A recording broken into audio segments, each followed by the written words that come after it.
नाजरीन आदाब, आप देख रहे हैं INN चैनल। मैं हूं शेख अहमद अली। आज की ख़ास बात में हम नज़र डालेंगे कई अहम कौमी और बैनुल अक़वामी ख़बरों पर, लेकिन सबसे पहले बात हैदराबाद के सैलाब की। एक बार फिर सरों की कीमत लगा दी गई। वो सर जो सैलाब में बह गए, वो सर जो किसी ख़ानदान का आसरा थे, और वो सर जिनके सहारे कई ख़ानदान पल रहे थे। हैदराबाद के सैलाब में अपनी जान गंवाने वालों के अफराद ख़ानदान को वज़ीर आला चंद्रशेखर राव ने 5 लाख रुपए एक्सग्रेशिया देने का ऐलान किया है। फिर ज़ख्मियों के इलाज का वादा भी किया गया, मकानात की तामीरें नौ करने का वादा किया गया, और जिनके मकान पूरी तरह बह गए और तबाह हो गए उन्हें मकान देने का भी ऐलान कर दिया गया। लेकिन इन ऐलानात ने अवाम के दिलों में कई सवाल पैदा किए हैं। सैलाब के 5 दिन बाद भी कई इलाकों में सूरत हाल पूरी तरह नॉर्मल नहीं हुई है। वज़रा के दौरे जारी हैं, लेकिन अभी तक ठोस काम नहीं हुआ है। अवाम की बरहमी जूं की तूं है। इन ऐलानात से ये वाज़ेह हो जाता है कि हुकूमत ने अवामी बरहमी को कम करने और मुखालिफाना लहर पर काबू पाने के लिए ये किया है। इतने ऐलानात कर दिए गए कि इन पर अमल दरामद होते होते काफ़ी अरसा गुजर जाएगा। सैलाब ने तमाम सियासी हिकमत अमलियों को बहा दिया है और हुकूमत के पास सिवाय ऐलान करने के और कोई रास्ता नहीं बच सका। वज़ीर आला KCR ने कहा कि हैदराबाद और रियासत के दीगर इलाकों में सैलाब और बारिश के नतीजे में 5,000 करोड़ का नुकसान हुआ, जबकि फीकस 5 लाख रुपए देते हुए हुकूमत सिर्फ 5 करोड़ में अपनी जिम्मेदारी से हाथ धोना चाहती है। बेशक कुदरती आफत के लिए हुकूमत को जिम्मेदार नहीं माना जा सकता, लेकिन इस आफत की वार्निंग काफ़ी अरसे से, बल्कि जून के महीने से ही देखने को मिल रही थी। फिर भी हुकूमत ने कोई एहतियाती इक़दाम नहीं किए। महकमे मौसमियात की जानिब से वार्निंग भी मिलती रही, इसके बावजूद इस पर ज़्यादा तवज्जो नहीं दी गई। पिछले कई दफ़ों से जारी लापरवाही एक तरफ, लेकिन पिछले चंद महीनों में भी रियासती हुकूमत ने आइंदा GHMC इंतखाबात पर ही नज़र लगा रखी थी। ज़्यादातर काम नुमाइश वाले रहे। SRDP यानी स्ट्रैटेजिक रोड डेवलपमेंट के और पुल बनते रहे। रोजाना कुछ ना कुछ इफ्तिताह या लॉन्च होता, लेकिन सैलाब ने कई जगह नई सड़कों को भी बहा दिया, साथ ही कई कॉलोनियों को पानी से भर दिया। इस सूरत हाल के लिए हुकूमत को चाहिए था कि वो आवाम से माफ़ी मांगती, लेकिन ऐसा कुछ नहीं हुआ। कई मकामात पर जब हुक्मरान जमात के जिम्मेदार दौरा करने के लिए गए, वो उल्टे अवाम को ही टोकते हुए देखे गए। अवाम ने वाजे कर दिया कि बल्दी इंतखाबात में वो अपना जवाब ज़रूर देंगे। इस सूरत हाल ने वज़ीर आला को मजबूर किया कि वो कई ऐलानात एक साथ कर दे। वज़ीर आला KCR ने कहा कि वो मुतासरीन को डबल बेडरूम मकानात फराहम करेंगे, जबकि हकीकत ये है कि पहले ही शहर में करीब 18 लाख के करीब लोग बेघर हैं, जिनके पास घर नहीं है, ज़ाती मकान नहीं है। उसके अलावा 2.5 लाख दरखास्तें आई हुई हैं।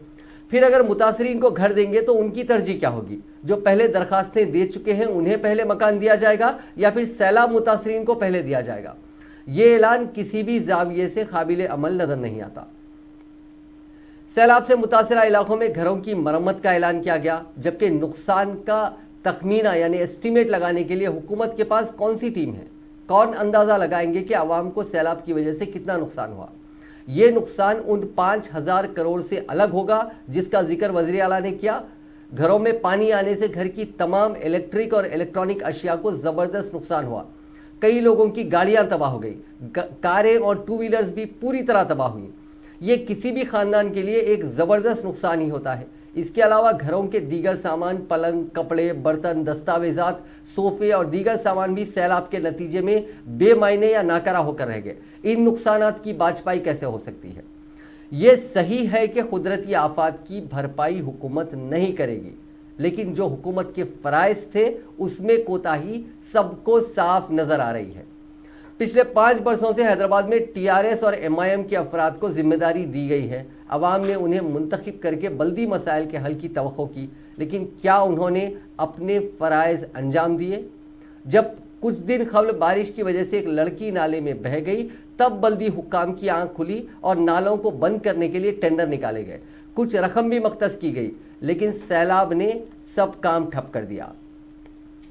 आखिर हुकूमत और सरकारी हुक्काम आफात के आ जाने और तबाही के बाद ही क्यों जागते हैं? क्या हुकूमत और बल्दिया के पास कोई ऐसा एक्शन प्लान होता है या है जिससे पहले ही तैयारी की जाए? हर साल मॉनसून एक्शन प्लान बनता है, ये क्या होता है और इसमें क्या क्या किया जाता है? क्या सिर्फ चंद दरख्तों की टहनियां काट देना और कुछ नुमाइशी ड्रेनेज लाइंस को साफ कर देना ही काफ़ी होता है? बल्दी इंतखाबात के पेश नज़र जो ऐलानात किए गए हैं उन पर किस हद तक अमल होता है और अवाम का रद्द अमल क्या होता है, ये देखना काफ़ी दिलचस्प होगा। लेकिन मौजूदा हालात की अगर हम बात करें तो हुकूमत क्या ये यकीन दिला सकती है कि जिन इलाकों में पानी आया है, चाहे वो नदीम कॉलोनी हो या शहर के दूसरे इलाके हों, अगर अगले साल या अगले कुछ महीनों बाद अगर बारिश होती है तो क्या ये हुकूमत यकीन दे सकती है कि उन इलाकों में दोबारा पानी नहीं आएगा?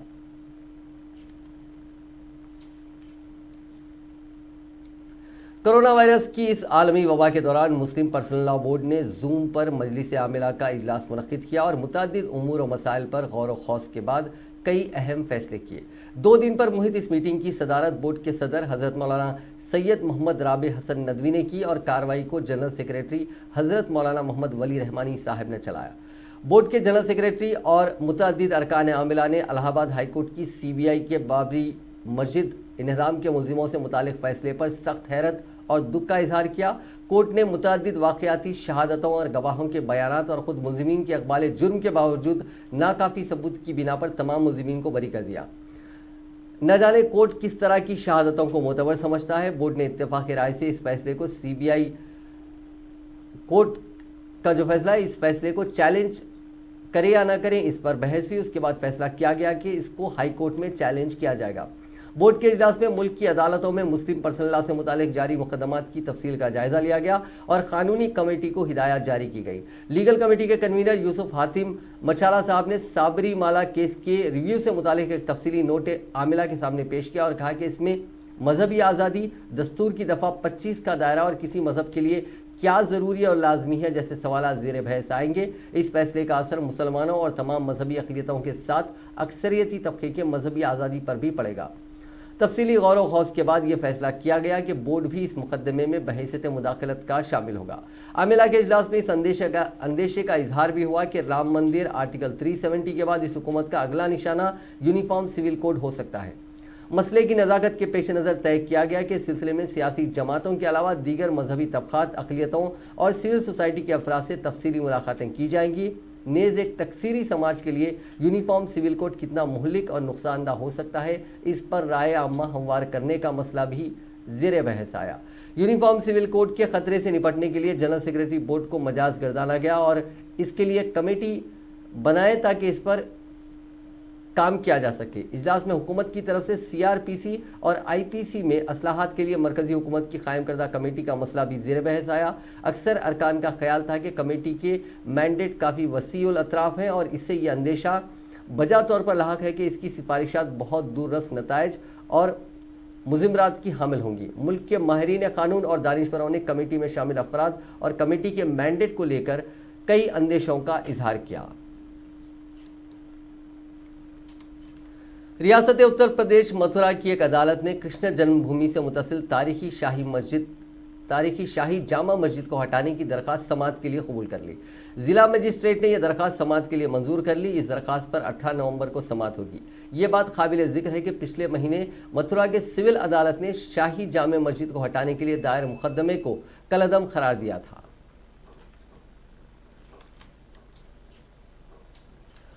उत्तर प्रदेश में खवातीन के साथ लूटमार, कत्ल, अस्मत दरी जैसे रुकने का नाम नहीं ले रही है। योगी हुकूमत इस पर लगाम लगाने में मुकम्मल तौर पर नाकाम साबित हो रही है। आए दिन तरह तरह के वाक़यात सामने आते रहते हैं। ऐसा ही एक ताज़ा तरीन वाक़या प्रतापगढ़ के मनकापुर में पेश आया, जहां मायके जा रही एक दलित खातून के साथ दरिंदों ने अस्मत दरी की। मुतासिरा बेहोशी की हालत में पुलिस स्टेशन पहुंची तो पुलिस वालों ने खातून को फटकारा।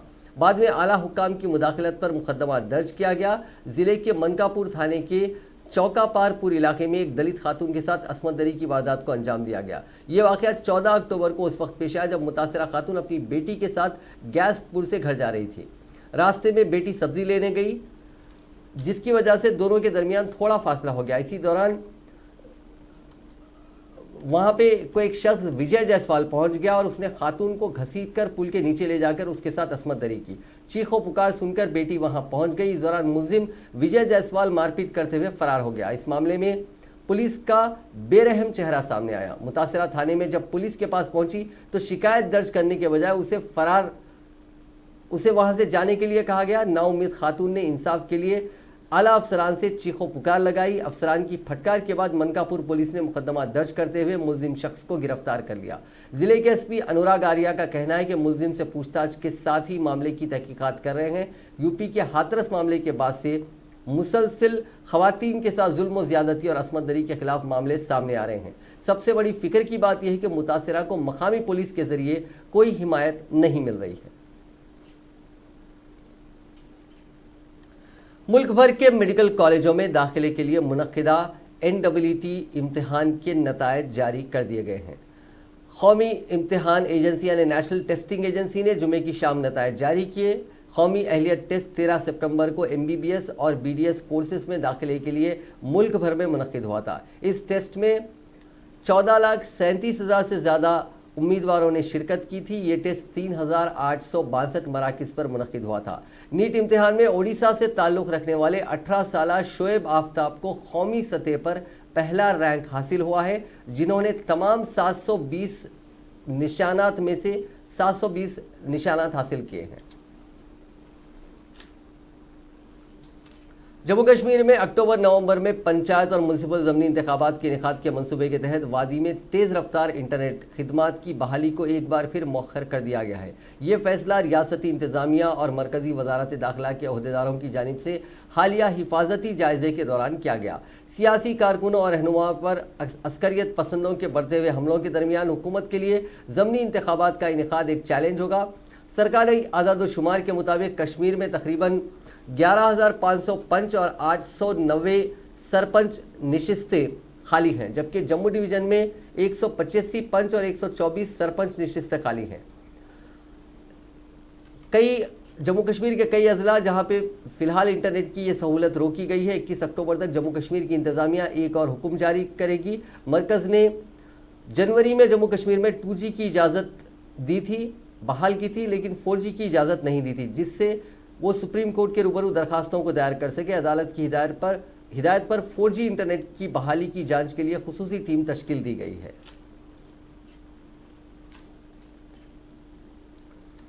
बॉलीवुड अदाकार सुशांत सिंह राजपूत के इंतकाल के बाद से ही इंडस्ट्री अफरा तफरी का शिकार है। सुशांत की मौत के बाद लोगों ने इंडस्ट्री को आउटसाइडर, इनसाइडर, नेपोटिज्म, ड्रग्स समेत कई मुद्दों को लेकर सवालात के घेरे में खड़ा किया है।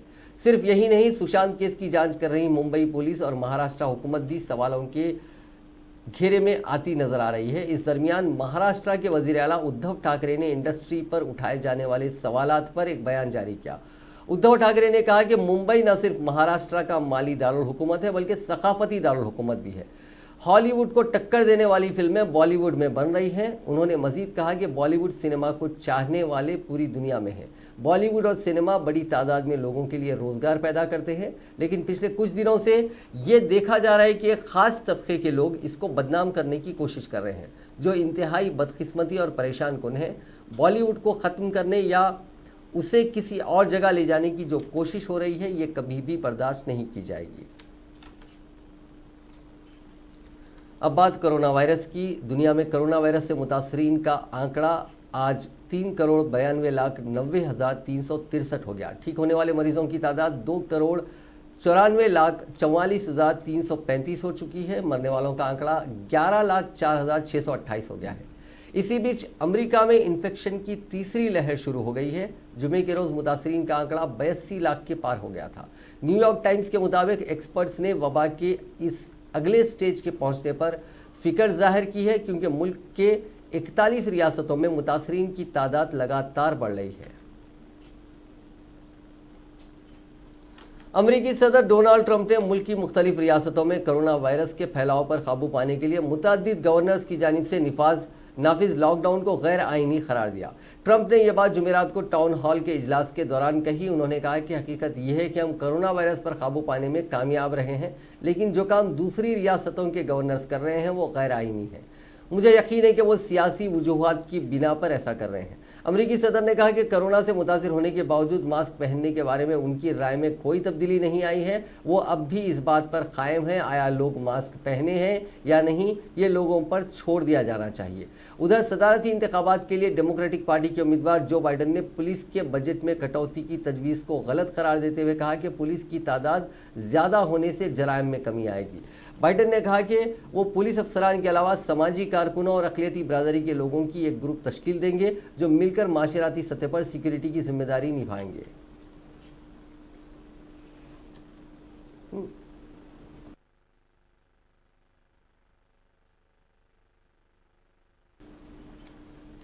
हिंदुस्तान में कोरोना कमज़ोर हुआ है, केसेस कम आ रहे हैं और ज़्यादा मरीज ठीक हो रहे हैं। बीते एक महीने में रोज़ाना के केसेस में करीब 30% की 30% की कमी आई है। 16 सितंबर को नए केसेस का पीक आया था। उस दिन 97,860 केसेस आए थे। अब यह आंकड़ा बीते 5 दिन से 70,000 से नीचे है। जुमेरात को 60,419 लोग मुतासिर पाए गए, 68,202 लोग रिकवर हुए और 835 मरीजों की मौत हो गई। मुल्क में अब तक 73,65,509 लोग कोरोना पॉजिटिव पाए जा चुके हैं। इनमें 8,03,524 मरीजों का इलाज चल रहा है, जबकि 64,48,658 लोग ठीक हो चुके हैं। इन्फेक्शन के चलते अब तक 1,12,146 मरीजों की मौत हो चुकी है। कांग्रेस के सीनियर लीडर और जम्मू कश्मीर के साबिक वज़ीर आला गुलाम नबी आज़ाद कोरोना पॉजिटिव पाए गए। गुलाम नबी आज़ाद ने खुद ट्वीट करके इस बात की तस्दीक की है। कोरोना रिपोर्ट पॉजिटिव आने के बाद गुलाम नबी आज़ाद होम क्वारंटाइन में चले गए हैं। उन्होंने अपने राब्ते में आने वाले लोगों से कोरोना का टेस्ट करने और मजीद एहतियात बरतने का मशवरा दिया है। कोरोना रिपोर्ट पॉजिटिव आने के बाद आज़ाद ने ट्वीट किया कि मेरी कोरोना रिपोर्ट पॉजिटिव आई है, मैं अब होम क्वारंटाइन में हूं। जो लोग गुज़िश्ता कुछ दिनों से मेरे राब्ते में आए हैं वो बराए मेहरबानी प्रोटोकॉल पर अमल करें। कांग्रेस के साबिक सदर राहुल गांधी ने नरेंद्र मोदी हुकूमत पर अपने हमलों को जारी रखते हुए जुमे के रोज़ कोरोना वायरस के हवाले से निशाना लगाते हुए कहा कि पाकिस्तान और अफगानिस्तान ने हिंदुस्तान से कहीं ज़्यादा बेहतर ढंग से कोरोना का मुकाबला किया है।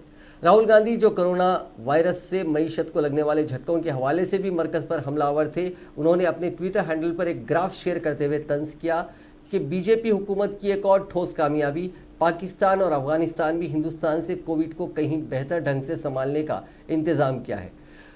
राहुल गांधी ने 2 दिन पहले ट्वीट किया था कि बांग्लादेश जल्द ही फीकस मजमूई घरेलू पैदावार यानी जीडीपी की बुनियाद पर हिंदुस्तान को पीछे छोड़ देगा। इसमें उन्होंने बैनुल अक़वामी मालियती फ़ंड IMF के आदाद-ओ-शुमार का हवाला दिया, जिसके बाद सरकार के ज़राए ने इसका जवाब देते हुए राहुल गांधी के दावों को गलत करार दिया था। तेलंगाना में कोविड-19 इन्फेक्शन के 1554 मामलात और 7 अमवात दर्ज की गई हैं। इस तरह रियासत में इस इन्फेक्शन की बहैसियत मजमूई अमवात 1256 दर्ज की गई। रियासत में सरगर्म मामलात की तादाद 23,203 है। जुमला 1435 अफराद इससे जुमेरात को रूबे सेहत हुए हैं, जिसके बाद रियासत में रूबे सेहत होने वालों की जुमला तादाद 1,94,653 हो गई है। रियासत में रूबे सेहत होने की शरह 88.79% है, जबकि मुल्गिर सतह पर इसकी शरह 87.5% है। लॉकडाउन के दौरान कोरोना वायरस के नाम पर लोगों के मन में सबसे ज़्यादा डर फल और सब्जियों को लेकर बैठाया गया था। इंतज़ामिया ने तो उन्हें जब्त कर फिकवा भी दिया था, लेकिन औरोबिंदो मेडिकल कॉलेज से जुड़े डॉक्टर्स ने रिसर्च के बाद दावा किया है कि कोरोना सब्जियों और फलों से नहीं फैलता। Neurologist doctor Ajay Sudani, doctor Rahul Jain और डॉक्टर कपिल तैलांग ने ये रिसर्च की है, जो international journal of community medicine में भी पब्लिश हुई है। डॉक्टर सोडानी के मुताबिक रिसर्च के लिए हॉस्पिटल में भर्ती अलग अलग उम्र के 10 पॉजिटिव मरीजों के साथ ये टेस्ट किया गया।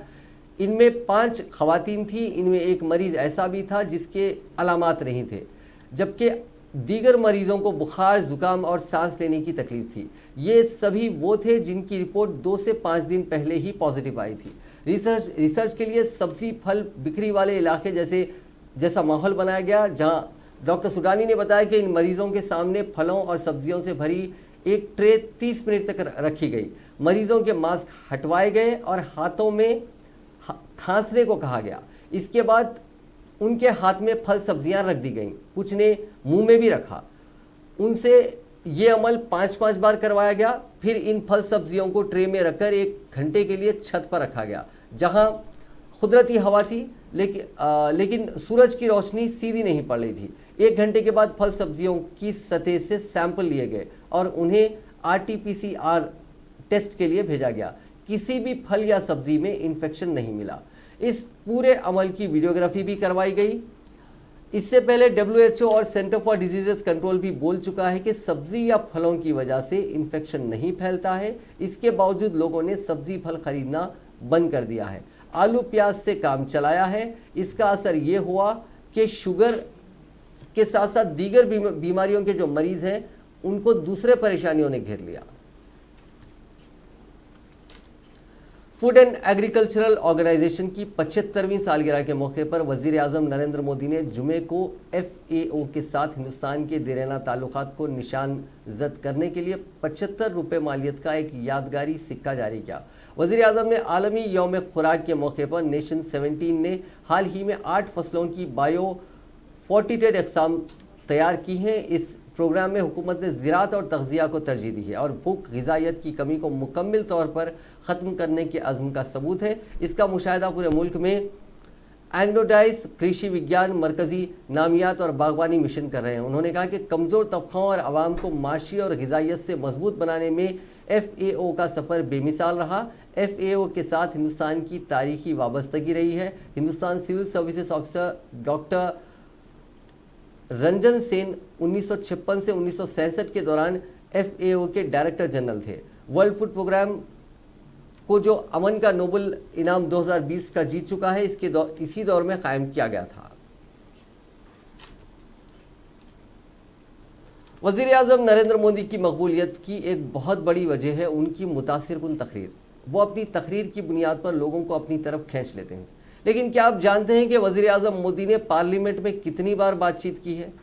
पिछले 6 सालों में उन्होंने पार्लियामेंट में सिर्फ 22 बार बात की है। अगर आप साबिक़ वज़ीर आज़म मनमोहन सिंह की बात करें तो उन्होंने अपने 10 साला दौरे इख्तिदार में 48 बार पार्लियामेंट में खिताब किया था। एक अंग्रेज़ी अखबार में शाये होने वाले मजमून के मुताबिक मोदी हुकूमत पार्लियामेंट को नज़रअंदाज कर रही है। इसमें कहा गया है कि वज़ीर आज़म मोदी पार्लियामेंट के बजाय आवाम से बराह रास्त बातचीत करने पर यकीन रखते हैं, चाहे वो रेडियो के ज़रिए मन की बात हो या फिर सोशल मीडिया के ज़रिए लोगों से बराह रास्त जुड़ना। मजमून में कहा गया कि HD देवेगौड़ा जो सिर्फ 2 साल तक वज़ीर आज़म रहे थे, उन्होंने भी मोदी से ज़्यादा बार पार्लियामेंट में खिताब किया। बीजेपी के अटल बिहारी वाजपेयी ने 6 सालों में 77 मरतबा पार्लियामेंट से खिताब किया, जबकि 10 साल तक वज़ीर आज़म रहे मनमोहन सिंह ने पार्लियामेंट में 48 बार तकरीर की। मजमून में कहा गया है कि मनमोहन सिंह हुकूमत में जहां औसतन साल में 6 बार ऑर्डिनेंस लाते थे, एक साल में औसतन बीजेपी हुकूमत 11 ऑर्डिनेंस ला रही है। इसराइली पार्लियामेंट ने मुत्तहिदा अरब अमारात के साथ अमन माहदे की बाज़ाब्ता मंजूरी दे दी है। ये इत्तला इसराइली नशरियाती इदारे चैनल 13 ने दी है। इसराइल की पार्लियामेंट ने मुत्तहिदा अरब अमारात के साथ अमन माहदे पर जुमेरात को वोट दिया, जिसमें 80 अरकान ने हक़ में वोट दिया, जबकि 13 अरकान पार्लियामेंट ने उसकी मुखालिफत की।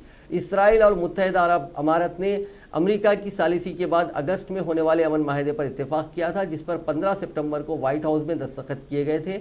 उसी दिन इसराइल के साथ बहरीन ने भी अमन माहदा किया था। इस अमन माहदे पर दस्तखत के बाद इसराइल, मुत्तहिदा अरब अमारात और अमेरिका ने ऐलान किया था कि वो मुश्तरका तौर पर तवानाई की हिकमत अमली तैयार करेंगे। इसके अलावा इसराइल और मुत्तहिदा अरब अमारात की तंजीमों ने मुतअद्दिद 2 तरफ़ा माहदों पर भी दस्तखत किए हैं।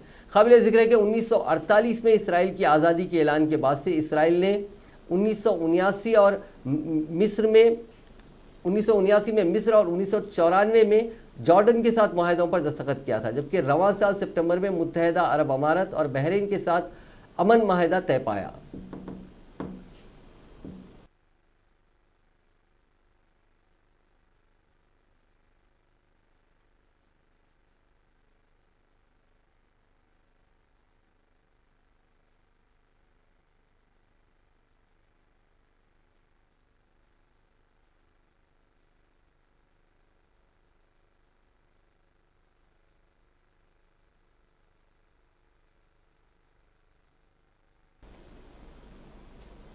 पाकिस्तान के मगरबी हिस्से में 2 अलग अलग दहशतगर्दाना हमलों में कम से कम 20 सिक्योरिटी अहलकार हलाक हो गए। पाकिस्तान के रोजनामा एक्सप्रेस ट्रिब्यून ने जुमेरात की शब एक रिपोर्ट में ये इत्तला दी।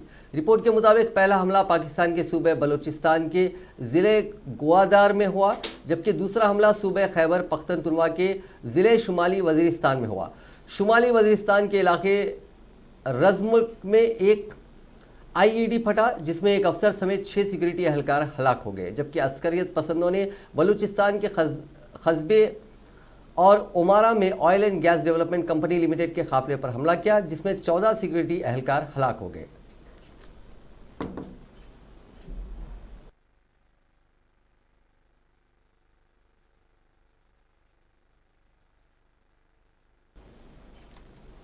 रफ्तार हर किसी को पसंद होती है, लेकिन रफ्तार अगर सही सिमत में हो तब अच्छे नताइज मिलते हैं, और अगर ये बेकाबू हो जाए तो इसके नताइज संगीन और हलाकत खैज होते हैं। आजकल शहर की सड़कें इस रफ्तार से मुतासिर होती हुई नजर आ रही हैं। सड़कें आज किसी के लिए भी महफूज नहीं रही हैं। पैदल राहरव सबसे ज़्यादा गैर महफूज है। बारिश के दौरान सड़कें वैसे भी किसी के लिए इस्तेमाल के काबिल नहीं होती, लेकिन आम हालात में भी सड़कों पर हादिसात का सामना है। लेकिन आजकल तेज़ रफ्तार गाड़ियों ने कई अफराद की जान ले ली है। पिछले 2 दिन के अंदर ही अगर तेज़ रफ्तार और बेकाबू कारों ने 2 जानें ली हैं। एक वाक़या शहर के मारूफ इलाके माधापुर के करीब पेश आया, जबकि दूसरा चोटुपल में। इन दोनों वाक़यात में 2 अफराद की जान गई है। ये कोई नए वाक़यात भी नहीं है। अब तक तेज़ रफ्तार गाड़ियों ने कई जिंदगियों की रफ्तार को ख़त्म कर दिया है। कुछ बड़े नाम भी इन हादसात में शामिल हैं। चंद अहम शख्सियात भी तेज़ रफ्तारी की नज़र हो गए। बेकाबू रफ्तार ने बहुत सी जानें ली हैं। नए हादसात में एक कार फरारी थी जो अपनी रफ्तार और स्टाइल के लिए मशहूर है। हाईटेक्स की खाली सड़क पर गौर नामी एक शख्स ने एक सिक्योरिटी गार्ड को रौंद डाला। इसी तरह एक और बेकाबू गाड़ी ने ट्रैफिक सिग्नल पर तबाही मचाई। चंद साल कबल ही शहर के पंजागुट्टा इलाके में एक तेज़ रफ्तार गाड़ी ने फ्लाईओवर से छलांग लगा दी और दूसरी तरफ आने वाली कार को टक्कर दे दी थी। इस हादसे में कमसिन लड़की शदीद तौर पर जख्मी हो गई थी, जिसका चंद दिन तक इलाज होता रहा, लेकिन आखिरकार वो जिंदगी की जंग हार गई। इस वाक़े के बाद मीडिया और अवामी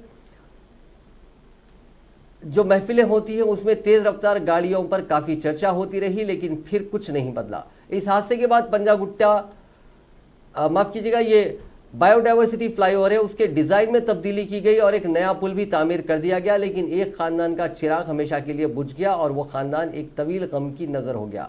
इसी तरह का एक और हादसे ने शहर की तवज्जो हासिल कर ली। गच्चीबौली के करीब तामीर होने वाले नए फ्लाईओवर से एक तेज़ रफ्तार कार बेकाबू होकर नीचे गिरी थी। इस हादसे में एक खातून हलाक हो गई थी, जबकि गाड़ी का ड्राइवर बच गया। एक आम खातून जो अपनी मुलाजिमत के बाद घर लौट रही थी, कभी घर नहीं पहुंच सकी। यहाँ भी तेज़ रफ्तार कार ने एक आम इंसान की जान ले ली। तेज़ रफ्तारी और रैश ड्राइविंग की वजह से हादसात की तादाद में इजाफा हो रहा है। ऐसे हादसात ज़्यादातर कुशादा सड़कों और जदीद फ्लाईओवर्स पर पेश आ रहे हैं। एक जानिब शहर की सड़कों की ये हालत कि कोई गाड़ी भी 5 किलोमीटर की रफ्तार से आगे नहीं बढ़ सकती, और एक जानिब ऐसी साफ सड़कें हैं जहाँ तेज़ रफ्तार गाड़ियाँ बेकाबू हो जाती हैं। तेज़ रफ्तारी की वजह से पहले आउटर रिंग रोड पर हादसात हुआ करते थे। उन पर काबू पाने के लिए ट्रैफिक पुलिस ने काफ़ी तहदीदात आयद की और हिफाजती इक़दाम किए गए, जिसके बाद से हादसात में कमी हुई। चंद इलाकों में काफ़ी अच्छे सड़कें हैं और इसमें कोई शक नहीं है, लेकिन बेकाबू और तेज़ रफ्तार गाड़ियाँ चलाने वालों के खिलाफ कोई सख्त कार्रवाई नहीं की जाती। अगर सख्त कार्रवाई की जाए और क़वानीन पर अमल किया जाए तो तेज़ रफ्तारी पर रोक लगाई जा सकती है। इसके अलावा ऐसी तेज़ रफ्तार गाड़ियों के मालिकीन की काउंसलिंग की भी ज़रूरत है। कम उम्र और बेपरवाह ड्राइवर्स आमतौर पर ऐसे हादसात की वजह बनते हैं और उन चंद अफराद की वजह से कई मासूम अफराद की जान चली जाती है। ताज़ा वाक़यात आँख खोलने के लिए काफ़ी हैं और उम्मीद है कि ट्रैफिक पुलिस और दीगर हुक्काम इस मसले को हल करने में तेज़ रफ्तारी दिखाएंगे।